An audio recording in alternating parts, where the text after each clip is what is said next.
Guess who's back, baby? I'm doing a live show. So, here we are. Good morning, good afternoon, good evening, and welcome to BWTM Sports Gaming.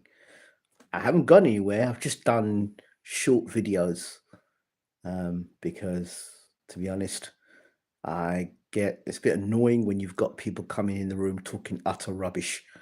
So I think the short videos, I get my message across and I get the viewership as well. So that's the reason why I've done the short videos. But this video in particular, I'm tired. I'm fed up of telling and talking to you boxing people and explaining to you what's going to happen. I talked to you about the Zufa Belt before it happened. We now have the Zufa Belt. You said to me it couldn't happen. It's going to happen. It's now happening. Guess what? You have Jaya Pataya, who had the IBF belt. He had a choice between fighting for the IBF belt or fighting for the Zufa Belt. What's he chosen to do? To fight for the Zufa Belt. You got Conor Benn, who's left Eddie Hearn and has gone to Zufa. What I'm going to say is look at Conor Benn's hairstyle before he left Matchroom and look at his hairstyle after he left Matchroom. Now, in my personal opinion, Conor Benn's not that very good. And they are milking it to the absolute maximum because eventually he's going to have to fight somebody. And when he fights somebody of any note, if he gets beaten by Shakur Stevenson, well, you can give him a blind because Shakur Stevenson is a phenomenal fighter. But the fact that Shakur's have to work 2 weight divisions. But if he gets spanked by any average fighter, Ben's going to have a problem. People just not going to be interested in him. This guy's not won a British title, a Commonwealth title, a European title. Like I said, he's a trouser belt champion.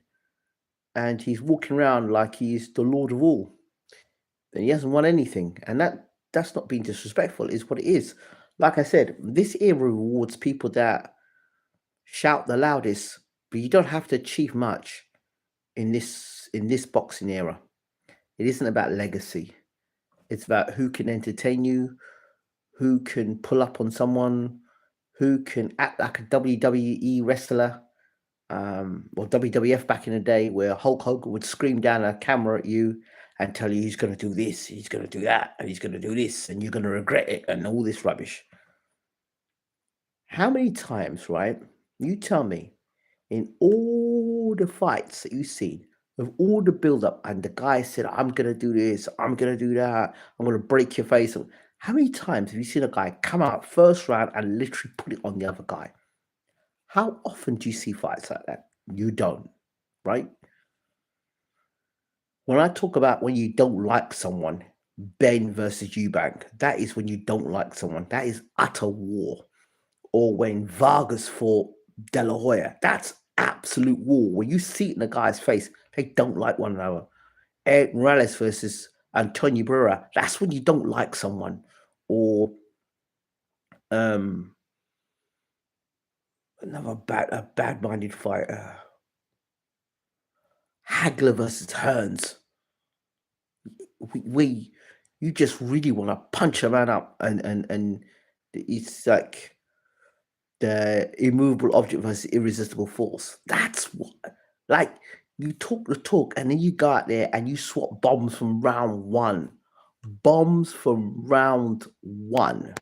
Not round 12, round one. And there's very few fights like that today, right? So a lot of the talk is very much propped up by we have to sell this fight, rather than there's actually two guys who generally don't like one another. That's why Eubank and Benn, aside the fact that about their fathers and the legacy of that, there was some generally needle. They didn't like one another for the first fight, at least. So that's why that sold. Benn and Eubank, Benn and Watson, Eubank and Watson. These fights where the guys just did not like one another, and there was genuine dislike. You can tell. But 90% of the fights today we have is WWE scripted fights where guys are coming out and talking a whole lot of waffle. And by the time they get in the ring and have been paid, most of the time the fight does not live up to the talk. So that's that. But let's walk into the future a second. I am going to predict this. I think I said it before to you all, but I'm going to go one step further. And I'm going to talk to you all tonight about feeder promoters. You say, what's a feeder promoter? Well, I'm going to educate you on what a feeder promoter is. A feeder promoter is where a promoter has a stable of fighters and they will maybe promote their fighters on their own shows, but their shows are not like the World Cup. Their shows are like maybe a European Championship, I've done a Four Nations Championship, regional sort of thing. But you really want your fighters, for your fighters to make the most amount of money, they need to fight at the World Cup. The World Cup of boxing will be, in this case, whatever Turki Alalshikh, whether it be Zufa Boxing, whether that be the Riyadh season, that is going to be the World Cup. That's going to be the pinnacle. That is where everyone wants to be, you see? And if you look carefully at how they've done this now, this Ring magazine, and you watch carefully, put the pieces together, to me, I see a lot of people in the same room together. Americans are talking to Brits a lot more regular now. Why do you think that's the case? Having all these people in the same room. So they get chummy, so they get used to being around one another. I wonder why that would be. Would it be because it'd be easier to cut deals with these guys? That I think, oh, I want to be a part of this. Being treated nicely, nice events, getting to rub shoulders with some of the elite people. I might not be elite myself yet, but I get to rub shoulders with elite fighters or elite celebrities. I'm in the mix. I'm a part of something special. Yeah. And even if I've got a promoter now, I like this. The lights, the glamour. It's not all just about blood, sweat, and tears now. There's some glamour to it in boxing. People dressing very nice on a regular basis. Going to have nice meals and nicer things about life. Much more easy to entice a fighter that way. But I believe that with the feeder promoter, the feeder promoter will have their fighters and then they will take their fighters, maybe put them in a knockout competition, and for that knockout competition, the best fighters will fight at Riyadh season. That's what I think happens. And if they want to become a world champion, they've got to fight at Riyadh season and they have to fight for the Zufa Belt. There will be no WBC, WBA, IBF, IBO. All that shit's going to go. Why? Because, look, if you don't have to pay for sanction fees, why the hell are you going to pay the WBC, WBA, IBF, and IBF? Why the hell are you going to do that anymore?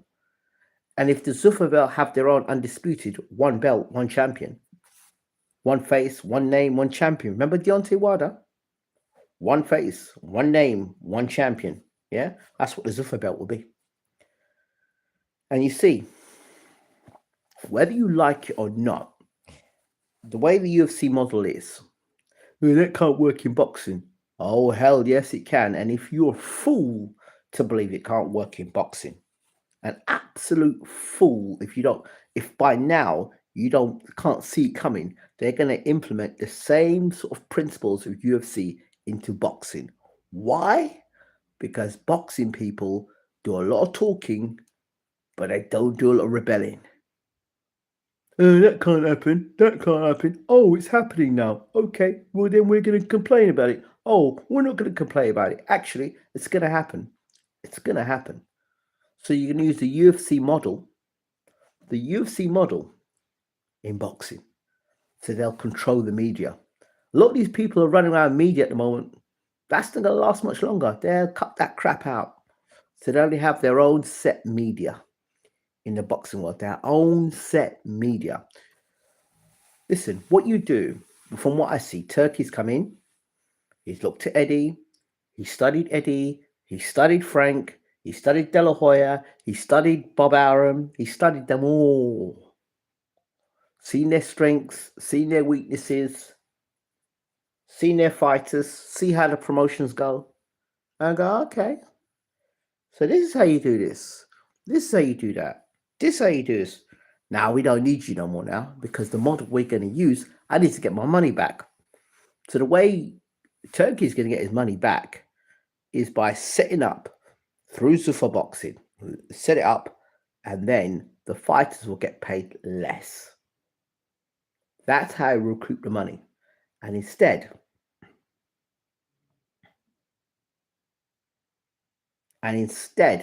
by doing it that way, what can happen by Turkey doing this is that you start charging fighters, or fighters start fighting for bonuses because they don't get paid enough. So knockout bonus might be, 500,000 or 250,000 for the knockout bonus. And that's good if you're a puncher. But if you're not a puncher, you can't knock anybody out. How are you getting that bonus? So in every fight, it's there, but not every fight is going to get that.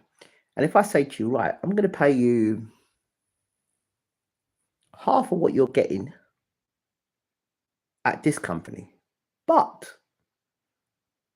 the bonuses you get on top will make it look more than what you get at the other company, you see? So that's something they can use. And I do believe that the UFC model is what's coming to boxing. Because as far as they're concerned, those who are making the money and profiting off the backs of these UFC fighters, they don't give a damn. They're making money off of that. They're making money. And if they're making money, it's a good business model. It's a good business model. Let's do the same in boxing. Who's going to stop them? The top promoters in the world, they get wiped out. The top promoters in the world, they just end up being feeders. Just feeders. So between Frank and Eddie and whoever else is in the UK, they will feed their best fighters and maybe have to do a shootout where you do a 5v5 and the best 5 fighters that will go through and represent in the World Cup with Turki Alalshikh Zufa Boxing. And where the money is fighting for the Zufa Belt. That's how they'll make the money back. And one way they can get back the sanctioning fees without charging for the sanctioning fees is that they put that inside the contract. So they pay the fighter less. Or let's say, let's say for your fight, you're meant to get, let's say for your title fight, you're getting 250,000. Just argument's sake, 250,000 if you're title fight, yeah? Well,